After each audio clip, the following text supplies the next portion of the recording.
Here's my take.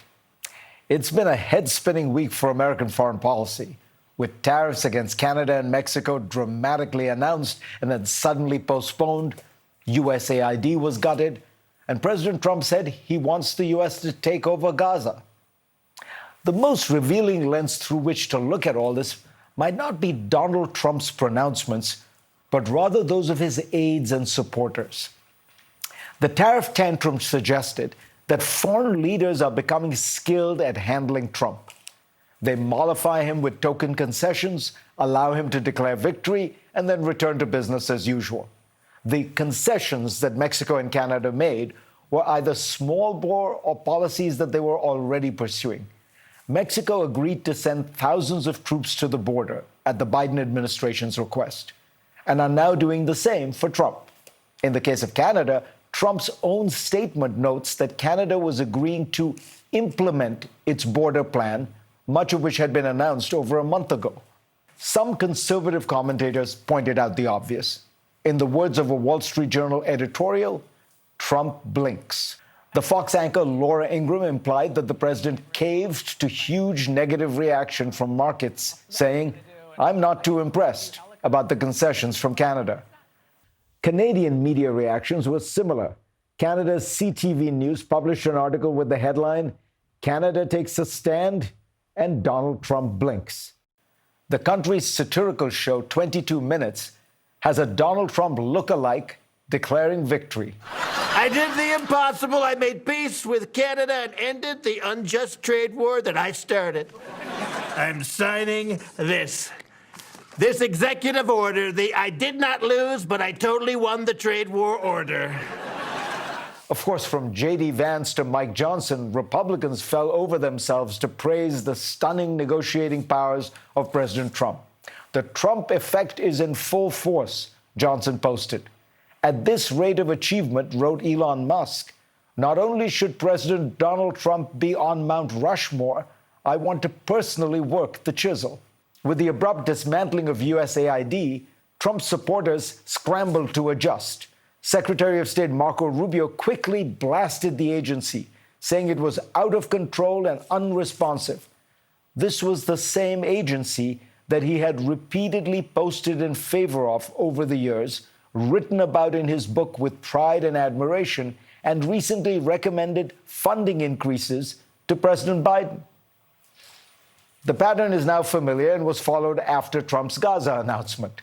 Those who had long supported Trump's determination to end America's military interventions cheered when he announced he would take over Gaza, send in troops if necessary, displace 2 million Palestinians to neighboring countries, and stay in Gaza for long-term ownership.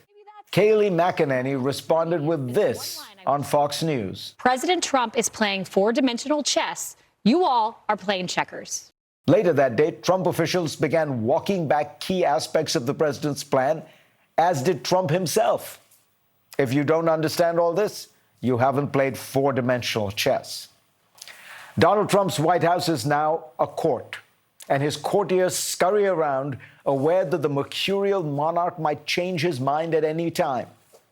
TikTok is terrible can suddenly become TikTok is great, and they need to pivot quickly.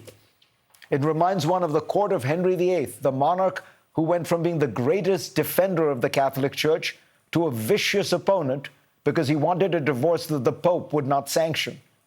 One man who refused to play the game, Sir Thomas More, had his head chopped off. The reason Trump forces aides and supporters to say things that they know are false is to enforce a regime in which loyalty is paramount, overriding facts, overriding your long-held convictions. Now, this might seem like an amusing spectacle, but there is a real cost. In the case of USAID, it will translate into death and despair for millions of the poorest people on the planet. On trade, it remains a mystery as to why Trump singled out Canada.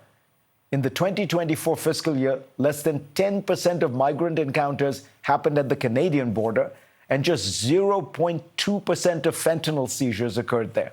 America runs a smaller trade deficit with Canada than with China or Vietnam. In fact, if you put aside Canadian crude oil, the U.S. sells more to Canada than it buys from it. But the effect is clear. For Canada, the U.S. is turning into an undependable ally, and it will try to lessen its reliance on America and search for new markets and friends, from Britain to China. The largest effect, though, is on American democracy. The scholar Francis Fukuyama has noted that the history of modern government has been a steady movement away from patrimonial rule, the rule of a single strongman to benefit his family and friends, towards rule by institutions and rules and norms. He notes that in the United States now, we are seeing the return to patrimonial rule, as citizens freely debating laws are replaced by supplicants begging the king to favor their interests. Joining me now to talk about Trump, America, and the world is Richard Haass. He is the President Emeritus at the Council on Foreign Relations and a senior counselor at Centerview Partners. So, Richard, let's start with Gaza. You know that region very well. What do you think? You know, there are a lot of people who say, well, this is out-of-the-box thinking. Maybe it stirs things up. What do you think Trump's proposal on Gaza has done on the ground? It's out of the box, but doesn't mean it's better. Just because the box isn't working. There's policy failures over the years. I think on the ground, Fareed, it probably plays into Hamas's hands. They can say, look, there's no chance of any compromise working. We right all along to be maximalists. For the Israeli right, this is what? A gift from heaven. This is manna from heaven. Their whole policy is to deny Palestinian nationalism. Transfer of people out of Gaza is for them the perfect precedent, because what they really want is transfer of 3 million more Palestinians out of the West Bank, or what they call Judea and Samaria. Plus, it shows, Fareed, even more worrisome, if things get violent enough, it creates conditions which some will then point to and say, we therefore need to transfer. What does that do? It incentivizes the dynamic on the West Bank to become more and more violent. So Palestinians will get more radical, Israeli settlers and defense forces will get more combative. This is not a good dynamic. So it encourages the radicals on both sides. Absolutely, absolutely. And what do you think Trump was thinking? You've talked to him. What's going on? My own sense is he comes from a world of deals, and you can always sprinkle in new incentives. Oh, if this doesn't work, what about this? What about that? What I think he's missing from the world of real estate is this is not something that can be easily bought off. What are the two most powerful things? You and I have spent a lot of time talking about the Middle East. One is nationalism. Virtually everyone in the Middle East coming out of World War II wanted a state of their own. Zionism was getting a state of their own for the Jews. Palestinians and the Kurds have been denied it. This denies it and kills off the chance. Second of all, it reinforces humiliation. And what did we learn around 9/11 and other times? Humiliation is a dangerously powerful human motivator.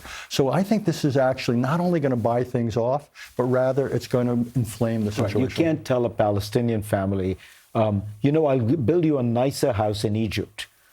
What they want is their own country. 100%. Man cannot live by bread alone. The idea that there's going to be a financial sop put forward that's going to assuage the desire for a country of their own is simply preposterous.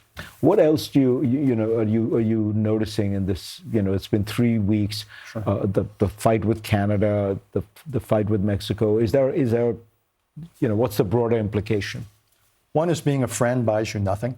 It's almost like everyone's equal. In some ways, it's worse to be a friend because you have more connections that can then be leveraged. We can threaten your security dependence. We can threaten our trade or investment. The other thing that I notice as someone who's worked for multiple presidents is the lack of anything resembling a serious policymaking process.